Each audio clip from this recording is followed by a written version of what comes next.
What's your reason for not drinking alcohol? Story 1. I'm struggling with this now. If I buy a bottle of wine, I want at least 2 glasses, heavy pours.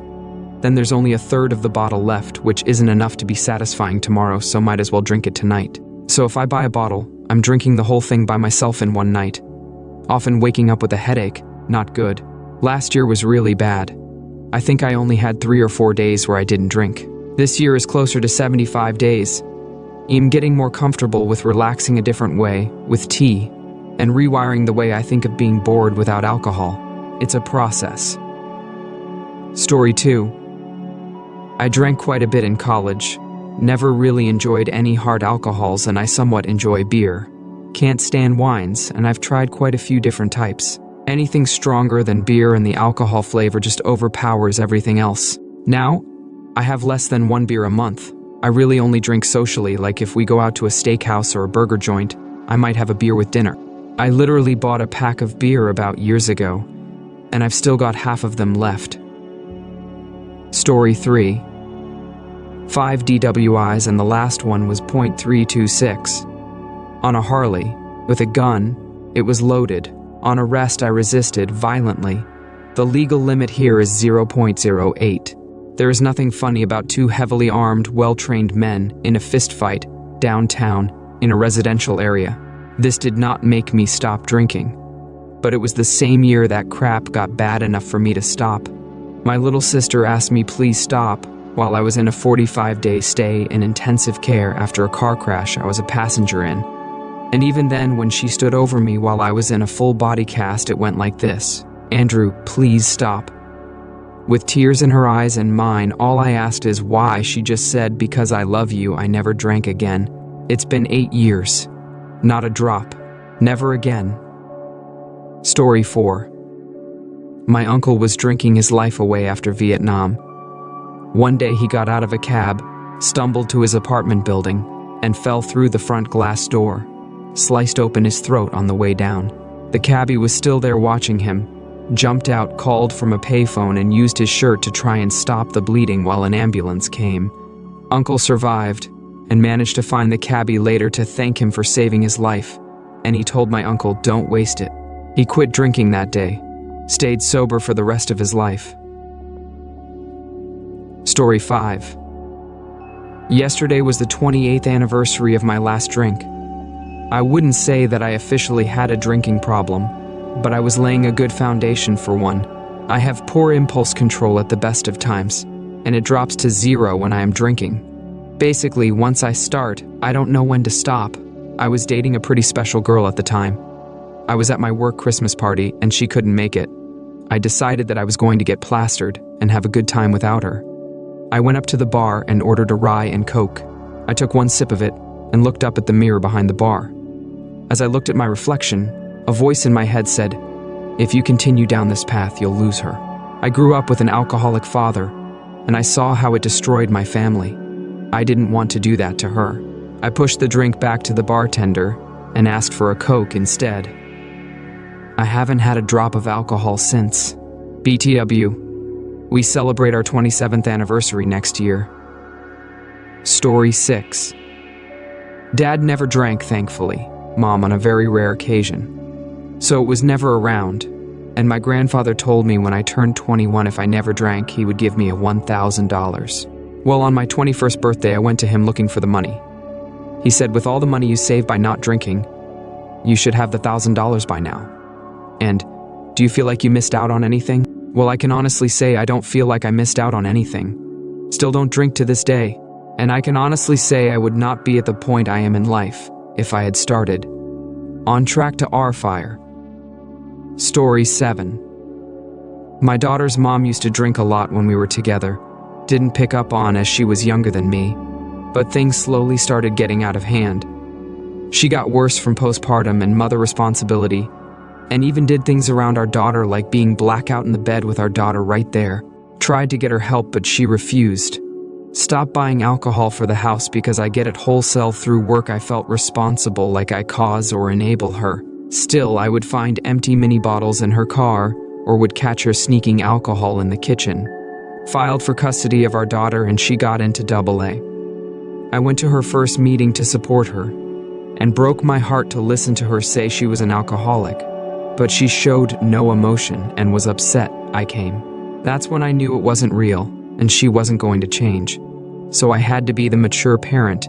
Even though I didn't have a problem with alcohol, for the love of my daughter, vowed to never drink again. Story 8. Dad was an alcoholic during my teen years. Saw him lose his job and a lot of other things.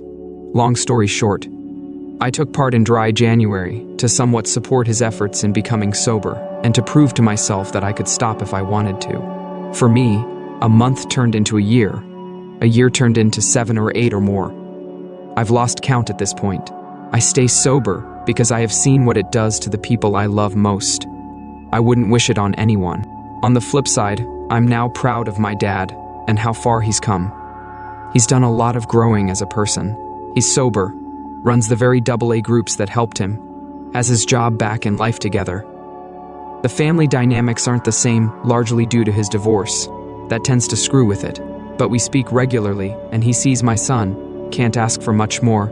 It's not all sunshine and daisies, but we're doing all right. Story 9. My grandfather was an alcoholic who got sober when my mom was in high school. The weekend before I left for college, we had a family dinner with my grandparents at their country club. When leaving, they had some reason why we needed to go back to their house, and my grandfather had time go in his antique car as a going-away treat. This was his excuse for us to have some time alone. We got to a stop sign, and I looked over to see him crying. My grandfather didn't show emotion much beyond happiness and love. I'd never seen him angry or upset. When I asked if he was okay, he apologized to me. He said that because he is an alcoholic, I'm more likely to struggle with alcohol. He blamed himself for what could happen when I started to drink. It broke my heart. I wouldn't be the person I am today without him. And the realization that he saw himself as a burden in my life hurt my soul. I decided that day that I will never get drunk.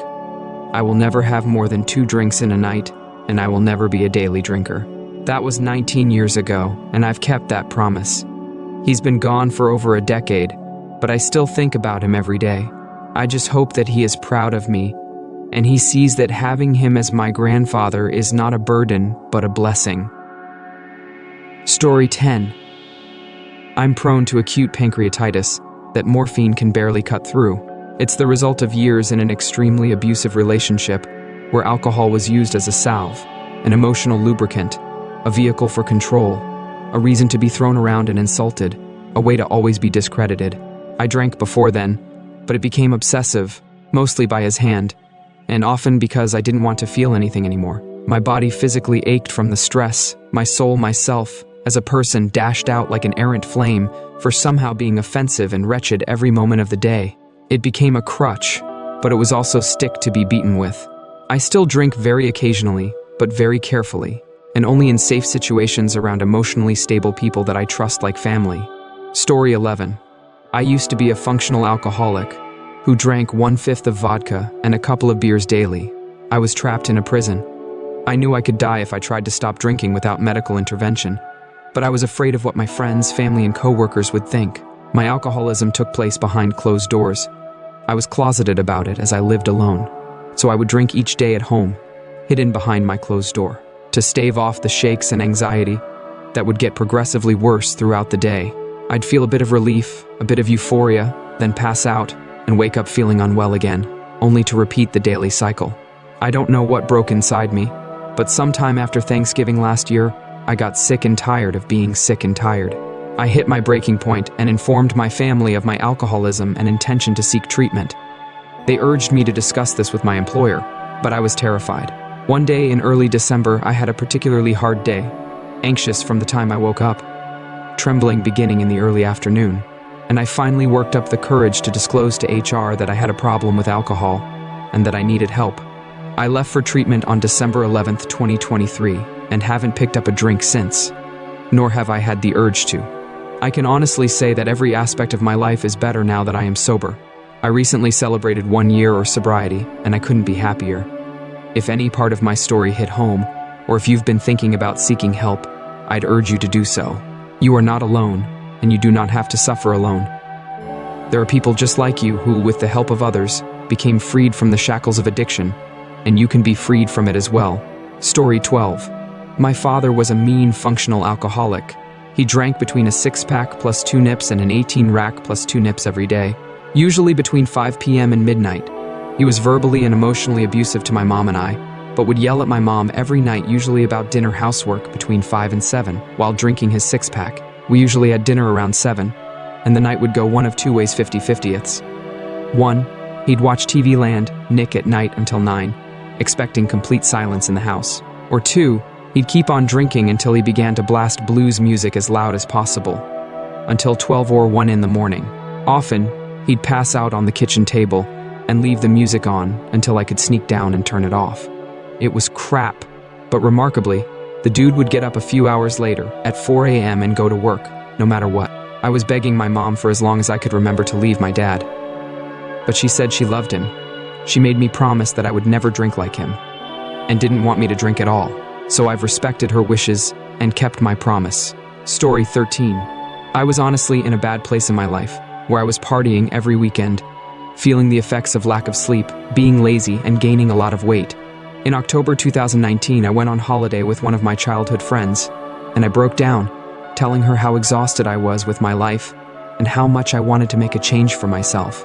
That day, I raised a glass with her and promised both her and myself that this would be a turning point, and I haven't looked back since. At the time, I weighed 105 kilograms at 168 centimeters, but today I weigh 75 kilograms, and I have never felt better. I still go out and have fun, just without alcohol. And no, I don't do drugs either, in case you were wondering. I truly love the way I look and feel now. It's amazing what a difference it can make. Will I ever drink again? I don't know, and honestly, I don't care. Oh, and by the way, I'm years old today. Story 14. The question seems to posit that drinking alcohol is the default, which might be why so many people struggle with alcohol problems later in life. Just for anyone out there reading this at the right time of their life to receive it, you will never know if you'll have a problem with alcohol if you never start drinking. You aren't required to explain why you don't drink if you don't want to, and you don't have to justify your actions to anyone who pressures you. More than likely, these people recognize their drinking is not best for them either, but they would rather you go to their level than they go to yours. Story 15. Because it's probably one of the worst things you can consume, not only health-wise, but also supporting an industry that is harming society as a whole. Alcohol causes 178,000 deaths, or it's involved in 40% of violent crimes, 45% of homicides, 37% of sexual assault, 2/3 of domestic abuse cases, and cost us about $3 billion are in healthcare US. Not to mention that the current research is showing that even moderate alcohol consumption, as in 2 to 3 drinks a week, can increase your chances of getting heart disease and cancer up to 50% in your lifetime. Don't get me wrong, I have no problem with friends or family members consuming alcohol. I don't preach that other people should be quitting. It's their lives. It's their decision to make. I just understand the health and societal consequences and choose not to partake.